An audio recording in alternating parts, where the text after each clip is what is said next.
God is not condemning you for a lack of faith because of what you're experiencing. If you're sick and you're stuck in bondage, zero part of God is condemning you. I just want to say that. That's a lie from the pit of hell. He comes to heal the brokenhearted, to set at liberty those who are oppressed, to proclaim liberty to the captives. None of us are being condemned by God when we are struggling in this journey.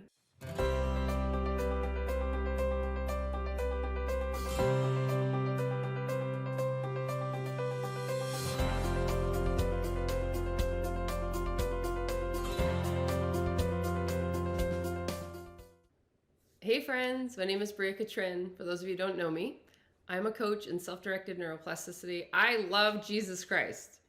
I love him. He's so good. His goodness and his mercy follow me all of my days. He led me literally from the wilderness desert where I met him as an atheist, healed me of everything, all 90 symptoms, home with my family, with my kids, walking in complete deliverance and freedom now. No joke. It's pretty amazing. And I love helping people. I just want to say, I am so blessed that every day, okay, not every day, I do take time off because the Lord has showed me that I can't just, continue to just like burn and burn and burn and go and go and go. So I live a very different lifestyle than I did before I ever got sick. But my full-time job is now to help people heal and to walk out through their relationship with God, walk out their healing journey, freedom from chronic illness. And it can be mental, emotional, physical, all three usually is on some level when someone's been sick long enough. So that's a bit about me. If you randomly just happened upon my YouTube channel today, I love to share free content. I actually have a blog on my website. I have weekly emails. I keep forgetting to tell people about this. So every week I send out something. So if you want just little nuggets of encouragement, I try my best to bring in material that is synthesizing, or what's the word I'm looking for? Bringing together the spiritual realities with the material realm. And God has just so blessed me with helping me to understand how to filter the information, especially in the science world, as someone who was a recovering scientist. No, I'm just kidding. I still love science. But that's what I studied. I studied at Princeton and Yale. I studied evolutionary biology, believe it or not, and now I don't believe in evolution. Environmental science, ecology, and science was my way of knowing truth before. But now I can filter through, it has to be true from God before I will believe it in the science. Science is very limited to me in what it can actually define as truth. And they can be supporting what truth is, and there can be, anyway, I hope you get my point. So the point of this video is that I just wanted to share something that I think it's really, really important that's coming up more and more in the people that I coach. So I coach people individually. Gosh, I'm really not trying to promote myself, but I'm trying to help you. If you don't know me, understand what I do. So I coach people individually who are already on a brain retraining journey, or I can coach people from scratch who haven't done it yet and are learning. But I also do group, I do a program called Gateway to Healing. That's my neuroplasticity program that I teach the foundations of and get people set up with their own process and framework through their relationship with God, the tools, all the practicality. And then I do group coaching beyond that. So to support people, because it's so wonderful to have community, like-minded people. We go in deeper, people ask questions. It's a wonderful, wonderful time. It's just been amazing. I get so blessed in meeting the most amazing people, truly. If you're one of them, I love you. I love my classes. I love my individual coaching too. I love it. So what I find though, is it's really interesting how often people are feeling condemned on some level. They might have not used that word, but they're judging themselves, criticizing themselves, condemning themselves for a lack of faith because they're experiencing fear in their body, in their mind. They're experiencing doubt and questions. And so my word today, this is so random. I'm just making this video right now. So I really hope that it reaches who it needs to reach, because I think it's an incredibly important foundational thing that you need to drive home is that God is not condemning you for a lack of faith because of what you're experiencing. If you're sick and you're stuck in bondage, zero part of God is condemning you. I just want to say that. That's a lie from the pit of hell. He comes to heal the brokenhearted, to set at liberty those who are oppressed, to proclaim liberty to the captives. None of us are being condemned by God when we are struggling in this journey, okay? So he's not condemning you for a lack of faith. Sometimes even when you already do believe him, in fact, to be honest, some of the things that happen is the resistance that comes up. As you're deciding to go with Jesus, you're deciding to go upstream and believe God versus what you're experiencing in your body or what you've seen happen around you, what seems to be the information that's been like kind of just inundated and brainwashed into you, and you're deciding, I'm going to believe God, like this is who he is. That oftentimes it does bring to the surface the doubts that have been there, and they can almost feel amplified and increased. You don't have to sit here and blame the devil, and you don't have to sit here and blame yourself. You can choose that God is way bigger than this, and he's going to lead you through it, and there's lots of tools that you can do. But self-compassion is such a major opportunity for the love and the grace of God to enter in when somebody is withholding from themselves that compassion and holding on to judgment, criticism, condemnation. We block off the healing power of God from flowing in there.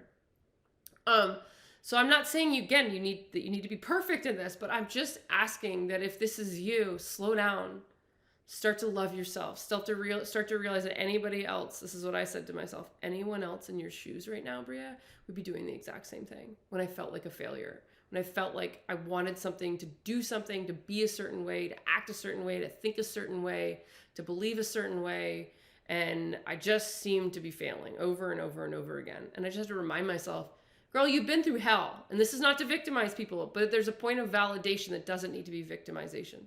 Okay? And it was like, girl, you've been through hell. You've been through hell. God's not mad at you. He's not condemning you. He only wants to help you and have you come into his loving arms and receive that compassion so he can strengthen you and bring you healing. And compassion heals. We see that all over the Bible with Jesus. He gets moved with compassion. So self-compassion, self-care, coming and self-soothing, reminding yourself who you belong to, that you're first his little child. And God does not treat his children with that judgment and that condemnation when they're struggling. He just doesn't. That is not a good father. In fact, I know in my own journey, an authentic faith that I've had in Jesus Christ, because I do have authentic faith in Jesus Christ. I don't sit here and just claim promises and say things until I'm blue in the face and make myself believe it. I've gone through processes where I've had to struggle with the questions and the doubts that just don't make sense. How does this make sense? And yet I have these beliefs over here, these fears. And that as I struggled through these things with God, as I sought him with my whole heart, and I continue to press into him, realizing that he's not asking me to jump through hoops. He's not asking me to have blind faith. He wants to show me. He wants to earn my trust. He wants to walk with me. He wants to teach me. He's the good shepherd. He wants to lead me by still waters. He doesn't want me to just say, I'm in still waters. I'm in still waters. I'm at the still waters. And like, poof, it's going to happen. He wants to lead me there by his guidance, his loving guidance. So my practical tip from all this is don't beat yourself up. Man, I have so many things I could say about that. Please start with self-compassion if you feel like you're stuck. Know that he's not judging you. He's not condemning you. That you're safe right where you are. He wants to lead you and guide you. And he wants to work with you right where you are at. Not because this is some concession because you don't have faith, but simply because he knows what's going on in your mind, what's been sowed in there, what's happened in your life. And he wants to heal whatever that is and bring you to a place where you can truly let go and feel his good pleasure, feel secure in him, not just say, I'm secure, I'm secure, I'm secure. Again, like, close my eyes and say it until it happens. That's not our faith. That's not our God. That's not what he's asking from us. So in a journey of authentic faith, authentic freedom, walking out in a true relationship with God, you will experience times where you're going to come up against doubts, where you're going to come up against fears. And we don't have to fear them. We don't have to feel condemned by them. But God absolutely wants to take you through it. And the way to go through it, first, self-compassion, we got to get into this place where we can accept and surrender that we're okay right where we're at. We don't have to fight it. We don't have to fight it. That God is so much bigger than this. He can work with me even when this doubt, this fear, this sensation in my body, whatever is here, he's right here. And as we allow him into that space and we accept and surrender over and allow it to be okay, that again, then we can be redirecting through the grace of God, that when I am weak, he is strong. That I can boast in my weakness. That his grace is sufficient. That he is faithful and he will do it. I can trust in the Lord with all my heart and lean not on my own understanding, but acknowledge him in all my ways, and he will direct my path. That I can commit my way to the Lord, trust also in him, and he shall bring it to pass. Not me, not me. And there can be a deep rest that can come in that place. So I'm just saying all this to whoever is listening, that I pray that this blesses you today, to know that so many people have walked through this, but I'm telling you, there's something so beautiful about the grace gift that God has given us in brain retraining for this time that we're in right now. Stress is running rampant in the world that we live in. And people really, truly are unknowingly bowing the knee to it and bowing the knee to the enemy. Unknowingly, I'm not blaming anybody. I know I've had to keep myself in a place of recognizing that seems very tempting. And I've bought into it before, and the Lord's had to bring me back out. But it's not the way. The enemy came to steal, kill, and destroy, but Jesus came that we can have life more abundantly. And it's an unforced rhythm of grace with him. So we can truly walk in a way that we don't have to push and strive, abuse ourselves, go into burnout, force things in the name of Jesus. That he really, truly wants to walk us hand in hand like a father with his child, that he can pick up and carry us and dance with us, and that our mourning can turn into dancing. So if you don't know enough about anything about neuroplasticity or enough, please continue to watch my channel. Also, please consider checking out my Gateway to Healing program.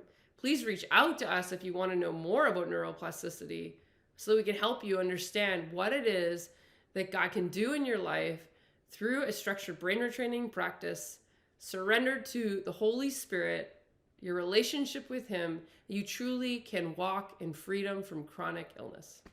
So I hope this message blesses you guys today. God bless you.